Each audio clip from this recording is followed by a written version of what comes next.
Today's eMoney tip of the week is on how to illustrate the technique of investing more or paying down more on your mortgage. Now, you can take the basics of this technique and you can apply this to any type of situation where you're looking at paying down debt versus investing. So you can take the why behind what I'm going to show you today and you can really move this into deeper conversations.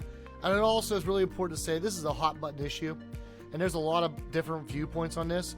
I'm just going to look at this from a financial planning numbers standpoint of view. There's a lot of psychological reasons, there's a lot of human behavior reasons of why you might want to have a deeper conversation with your clients. That's what we're here for today. I just want to show you how you can use eMoney as a tool to educate and empower your clients to make this informed decision of what they should do. So the first thing we want to start out with is we want to assume that a client has a mortgage in here.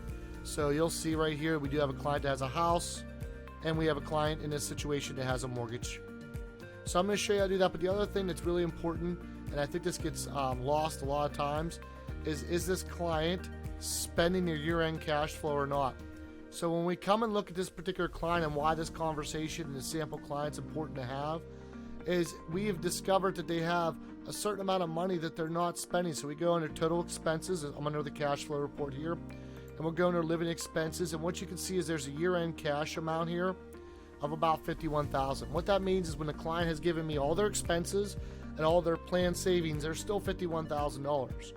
So I'm assuming, because this is a younger couple, they're spending that money. We just haven't figured out where we're spending it. When I go through and I do this, you're going to see the first time it's not going to make any sense. It's not going to move the needle as much because all it's doing is taking that $51,000 that's being spent elsewhere and moving it around. You'll see what I mean in a second, but I think it's a really important thing. So let's get into this. So we're going to go under plans. And now I always typically build these under alternatives, and you'll see alternatives here. This is my sample clients. I have a lot of these different scenarios. Typically I only have one or two scenarios for a client. I build out everything alternatives and I copy and paste, and I have other eMoney tip of the weeks where I talk about that in detail. We're just going to click on eMoney tip of the weeks here, and we're going to click under advanced plan. So we're going to build this out. So the first thing we're going to do is we're going to want to pay more on the mortgage. You can build this out in base facts if a client's already paying more, but I always like to put this in a advanced plan. So we're going to go to make changes here, and you're going to scroll down. You're going to see assumptions, expenses. You go on down. We're going to click on mortgage. This is going to be a change to their mortgage. We're going to go to edit fact, and now we have their mortgage. We're going to click up here where it says extra payments. And so let's go here. It says prior effect contains no entries. So to edit, we're going to click here. Now, if you had one that already had entries in here, if they're already paying, say, $1,000 a year or $10,000 a year, whatever it might be, this would show up and you're just going to change it. So this is really important because eMoney does do this per payment, which is monthly. A lot of the other things are annual, but for whatever reason, mortgages are monthly. It's a good thing, but for other things, they only let you put in annual. So per payment amount at a monthly basis, let's say this client is going to do $1,000. All right, now we're going to click on that, and you can see this one does start out in 2009 because that's when the mortgage starts. You don't have to do this from 2009. This is more of a habit I have, so I don't have to think about when does this start.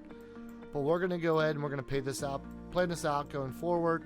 So now we're in 2022, which is the year this is being filmed in. So let's click this, and now we're going to show $1,000 a month, $1,000 a month, $1,000 a month. And you can continue this out past you don't have to worry about the amortization table, figuring out this is a 30-year mortgage. I'm just going to put them starting this today. So you can click save or done. If you click save, it's just going to save it. If you click done, it's going to save it. It's going to push you back out to the techniques. So now we have that in there. Now, one of the things I like to do, and you'll see these ones or twos, anytime we're going to do a multi-step technique, I like to rename this right away. If it just says mortgage, I might not do this. I'm going to put pay $1,000 a month more on mortgage. Now I know what that is. I'm also going to put a 1 here. There should be a 3 here because I already have 1 and 2 in this one. Anytime I have a multi-step thing that I want to remember what it is, I put the numbering system. So you can see, for example, I have a Roth conversion and Roth IRA. That's for doing a Roth. I have these ones. This is for a lump sum on pension and removing their pension from my prior eMoney tip of the weeks. And that's why this one already eMoney tip of the weeks. I wanted you to see why I put these numbers in here. All the numbers are as a way for me to remind me as a client that I have to click more than one thing at a time. I want to click all the 3s on at once. Or in this case, I don't want them all clicked on at once. I want to compare and contrast them. So now we did that, but I also want to show them saving more. And so just for sake of purposes, we're going to make this really simple. We're just going to do a transfer. So there's a couple different ways you could illustrate this. You could make changes to the 401k and contribute more to their 401k.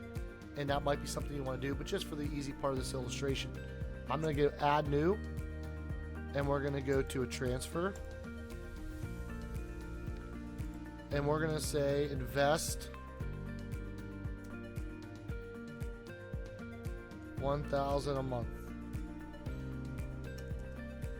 Because again, I want to compare and contrast doing both of these. So we're going to put in here, remember this is annual, so the mortgage ones are always monthly. This one's going to be an annual. I'm going to have this go to no growth, and the reason why I'm doing that is just because I want to compare apples to apples. I only showed them paying $1,000 more in their mortgage going out all those years. So if this would increase it, it would give an unfair, it should be an inaccurate representation. So where's the source? It's going to come from their core cash because their money that they're monthly, and then we're going to go ahead and put this into their joint brokerage. Again, we could show this into an IRA or 401k to have some tax advantages. I just want to show you how to do this really quickly and easily. So we're going to start this, and we showed in the same one starting in 2022, so apples to apples, and we have this going out 30 years in their particular one.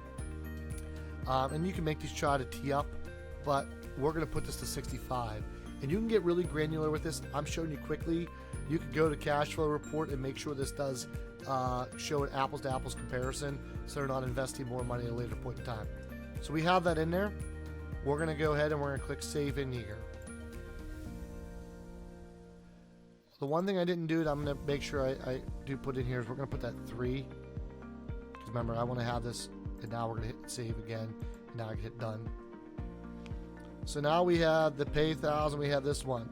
But the other one we're going to do is we're going to go here to make changes to, and we're going to go to year-end savings.